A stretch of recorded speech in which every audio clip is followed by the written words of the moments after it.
Hello ladies and gentlemen, and welcome to the show.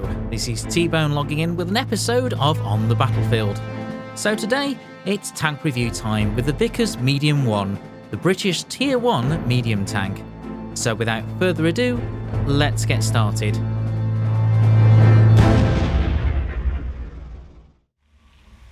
So, here we are in the garage with the Vickers Medium I. This is the only medium tank in its tier. So, is it worth getting excited about? Well, let's find out. As is traditional with all tank reviews, let's look at the stats. The Vickers Medium I has the highest health pool in its tier of 140 hit points. It is the heaviest tank in its tier, weighing in at 12.49 tons in my configuration. The Armstrong Siddeley V8 SC gives the tank 110 horsepower. This tank has the lowest power to weight ratio in its tier of 8.8 horsepower per ton with a top speed of 22 km per hour.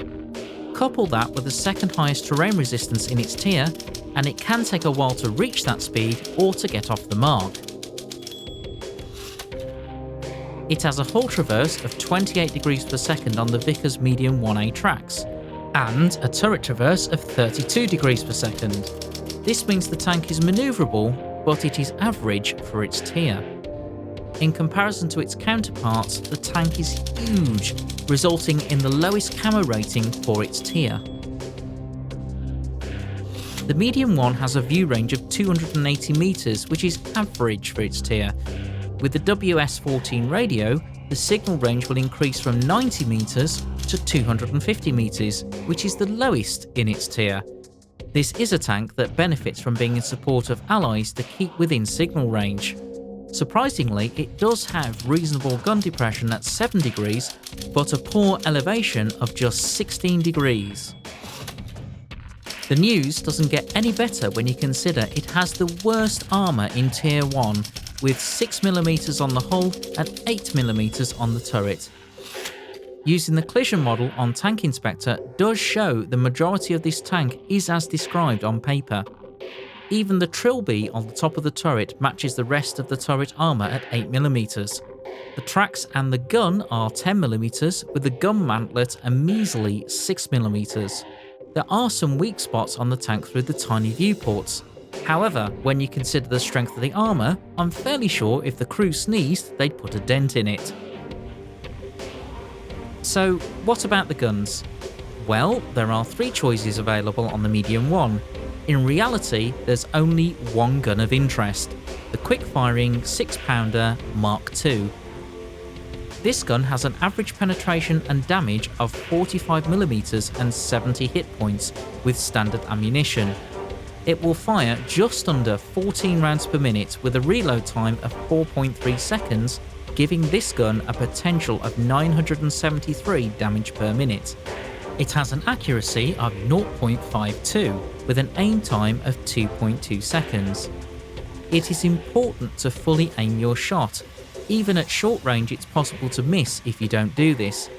It is possible to snipe from medium to long range, but there will be times even a fully aimed shot will miss the intended target. If you decide to keep this tank, the equipment options realistically will be to increase the camo rating by using the camo net, add camouflage and also add view range enhancements. This could be either binoculars or coated optics, depending upon your playstyle. In my opinion, the third slot would either be for a gun lane drive to reduce aim time, or vents to improve all crew skills and how the tank performs.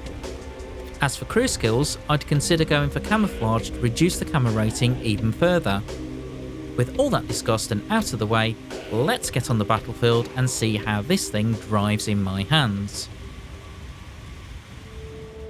So here we go on mines, and as you can see from the team list, this is a real challenge for a Medium I.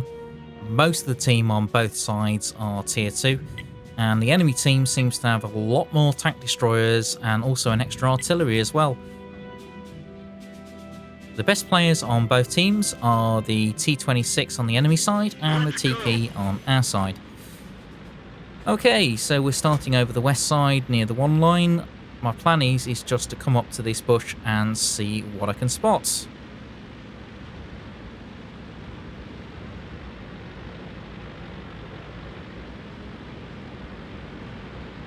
but as I come up, I do trade a little bit of paint with the FCM36. Sorry about that. Now, I'm looking. Nothing yet. No. Panzers haven't spotted anything either.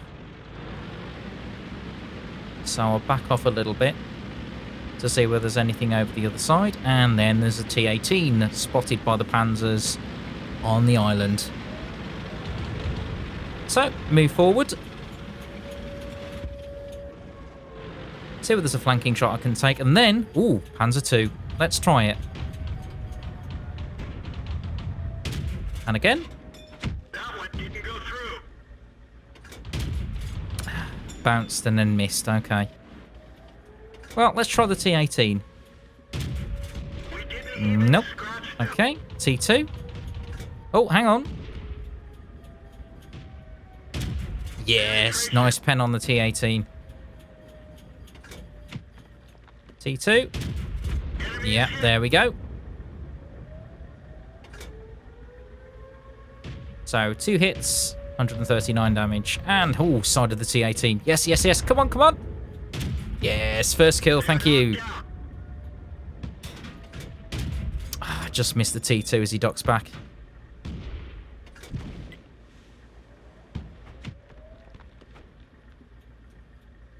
Alrighty, so Cruiser 3 is moving to the island, and there's a T-26 coming down by the rocks on the 3 line. So I move forward and take a look. Oh, yes. Got a shot. Nice. Good damage roll, and I set him on fire. Missed the second shot, but the cruiser finishes him off. Okay, T2. Oh dear. Kills my driver, and he fires APCR at a tank with 6mm of hull armor. Really? Okay, fair enough. You want to fire premium with a medium one? Be my guest. Alright, so let's cliff dive the proper way. Larry, take note. I didn't wreck my tank doing it. Now, you thought this tank was slow. How about with a dead driver? God, honestly, it feels like I'm driving a JCB. Come on. There we go. So, T1 at B2 spotted, and we got a Lloyd gun carriage. Can I actually get there and give support? Well, T1 dies. T18? Anything? Let's have a look. Nope, nothing yet. So, he dies. AT1. It's just over the other side of that rock. Okay, so let's turn left and see where I can get anything there.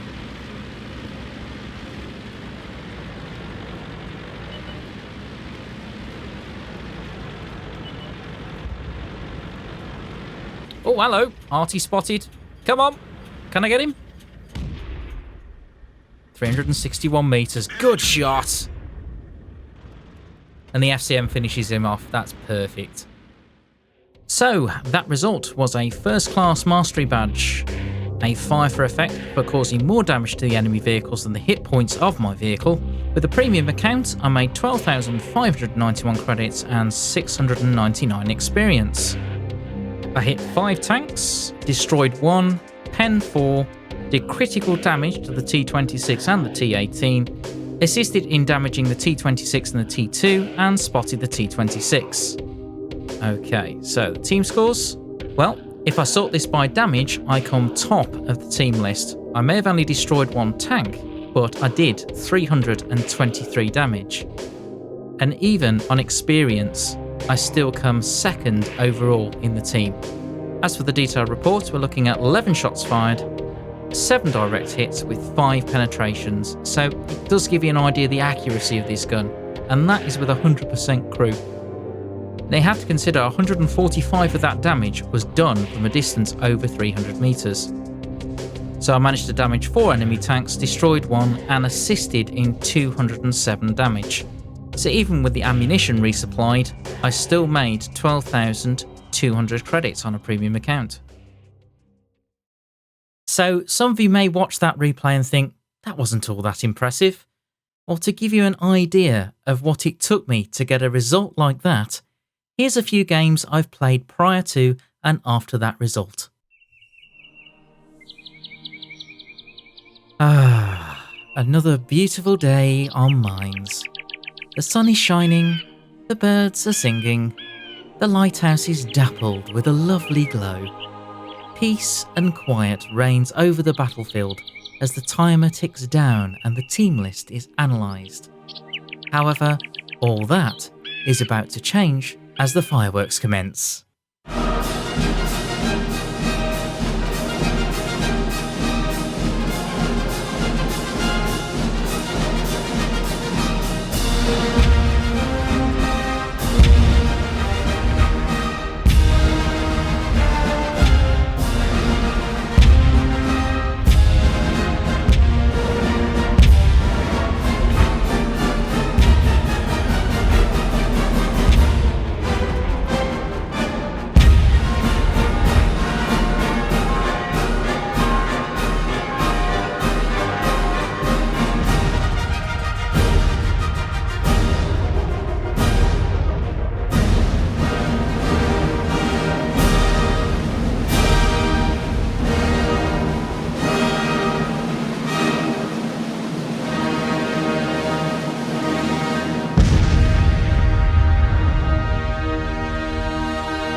And that just gives you an idea of the weaknesses of this tank and the difficulty I had even achieving a first class mastery. Unless you can one-shot your target when you're caught out in the open, in general, you're a dead tank. Well angled, you might just get lucky and bounce from a flat gun, but I wouldn't put money on it. So, after the fireworks in frivolity, let's get down to commentating our second replay. This is Lady Fata Morgana in her Medium 1, which she has decided to call Bert, perhaps after a certain Tier 6 artillery, the FV-304. Morgana and old Bertie are going to form a winning partnership in Malinovka in a Tier 1 only match. As you would expect with low tiers, the nickname of Kampinovka definitely comes true here, so I will be using judicious use of video editing in this replay. Interestingly, Lady Fata Morgana has played 50 battles in total with an average WN8 of 955. Her win rate in the Medium 1 is 43.24% over 37 battles and a WN8 of 1222. Talented newbie or account reroll? I will let you be the judge. So, having filled out a few insurance claim forms with a couple of tanks, she takes auto aim at this R-Otsu. First shot goes wide. Okay, where's the next one go? Oh, misses and hits the T1, hiding in the bushes behind, practically taking him out. Brilliant. Okay, so the tanks disappear and we have another Medium 1 to aim at. So she takes aim. Shot goes to the left, and although the tank has disappeared, she's still taking the shots into that position. I don't know whether this is paying dividends at this point, but I'm sure she probably has scored some hits at that point. So here we go, NC31 now takes a shot, misses. But then we switch the NC31's point of view. Shot hits, and she gets the kill. Another hit on the T1. Auto aims now, but the T1's taken out. So, another T1. Loops a shot over, misses. But she tries again, and takes him out. Beautiful. So, 2 kills so far. Okay, another T1 spotted, but it's just outside of the render range at this point.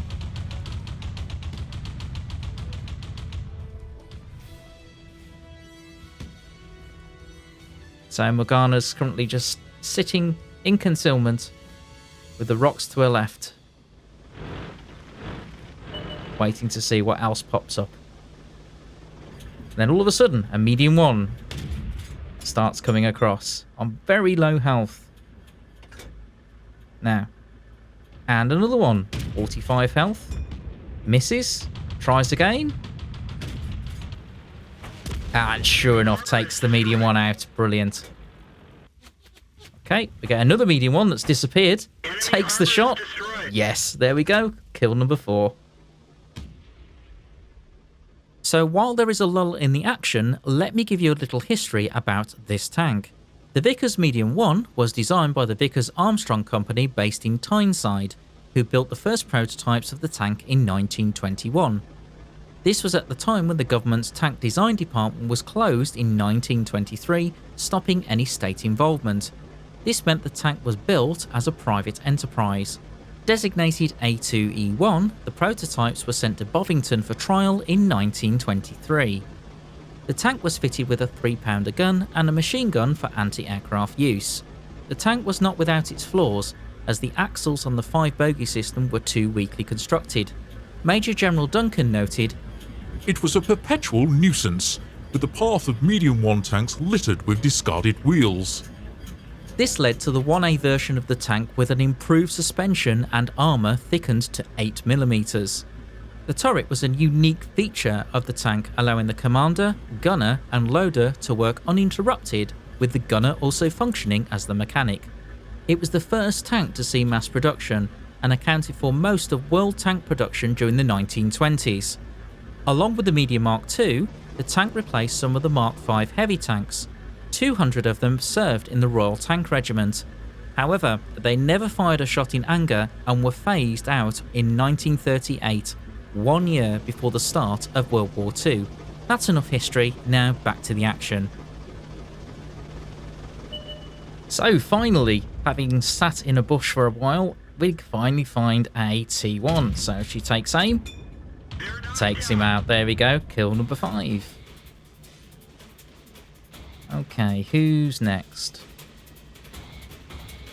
So as you can see, this is settling into a very sort of tier 1 Malinovka. Now she's asking for Top Gun from her team. Good luck with that, particularly at lower tiers.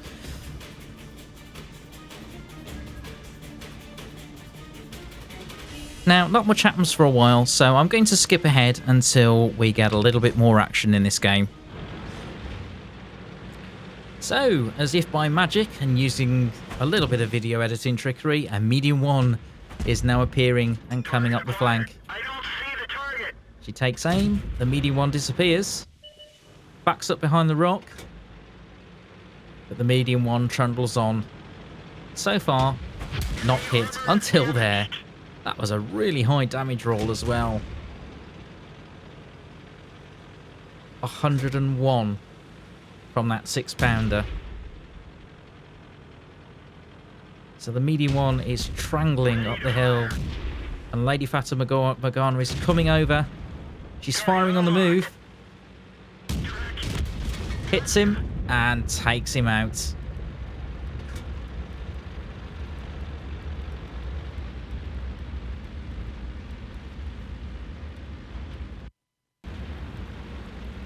Okay, so we switch back to her view. She comes back up the hill.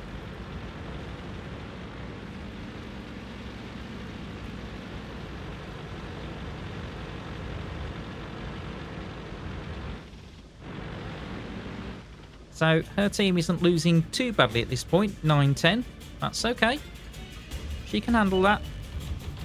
And then a Medium I in the middle of the field appears with the machine gun.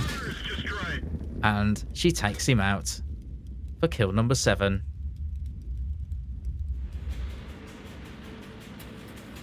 So, who's next? Well, what do you know? It's Pierre in the Renault FT. Bonjour Thibaut, mon ami. Je suis Pierre, le plus grand pilote de char dans la Tour de France. We'll see about that, Frenchie. I'll give you a damn good thrashing, even though I'm driving in reverse. Now, where is he? Vous pensez? Je bois beaucoup de café et mange des croissants. Je suis prêt à tout. Eh bien, j'aime ce cachon dans la buisson. Don't worry, Frenchie. We'll find you. Sacre bleu! Je l'ai été repère. Je me ferai un peu tout art. That's it, fellas. Give him a damn good kicking. comprendre, Monsieur T1. I have you now. Zut et zut et zut. So, a little bit later on in the battle, 3 minutes left. it's just her and the T1 left alive. Yep. You've guessed it, folks. These two tanks are responsible for 11 kills. And none of the other tanks on her team have even killed a single tank. Low tier games. You gotta love it. So the T1 is doing the sensible thing and actually sticking alongside the medium 1, which is exactly what you should be doing in this situation. And then they spot an R-Utsu on low health and a lol tractor. Now amazingly, she actually bounces some of the flak shots from the R-Utsu, but returns fire and the R-Utsu is toast. Takes a good shot into the lol tractor. Bounces, tries again. And that's good night for Hans. So that's 10 kills now. She has taken a bit of damage, but this enemy log tractor that's now appeared in the cap circle kills Lady Fata Morgana. So to say that it ain't all over till the fat lady sings, well, let's see whether that applies here. Because the only person left is this T1. Come on, little T1. Do it for your team. We can barely turn it. Oh dear. So, a gutting defeat for Lady Morgana there, having performed such a carry for her team. Ace Tanker, Fire for Effect, Arsonist, Duelist, Bruiser, and Top Gun. She earned 15,376 credits on a standard account. She destroyed 10 tanks, critically damaging 6 of them and spotting 2. In terms of damage, she did 937, which would be a respectable result for a match a couple of tiers higher, and managed to do more damage than her entire team combined. Speaking of which, 2/3 of her team failed to damage or destroy an enemy tank. An honourable mention should go to Lily in the T1 Cunningham for destroying 3 tanks and coming so close to rescuing victory from the jaws of defeat. It just goes to show that sometimes, no matter how hard you carry, sometimes it just isn't good enough. Still, I have to congratulate Lady Fata Morgana on a game well played, earning more experience than the log tractor who came top on the enemy team. She fired 37 shots, hitting the target 18 times, penetrating with 16. 2/3 of the damage was from a distance of over 300 meters, which, when you consider the accuracy of the gun, is quite a result.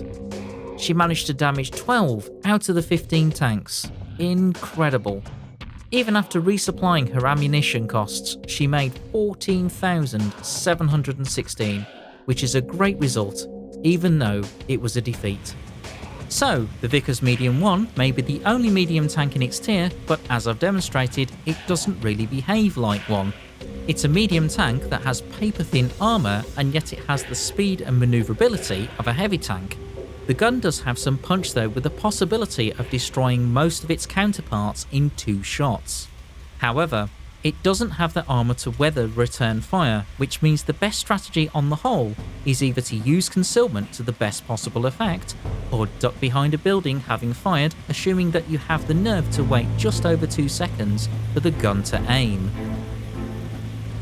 That brings this episode to a close.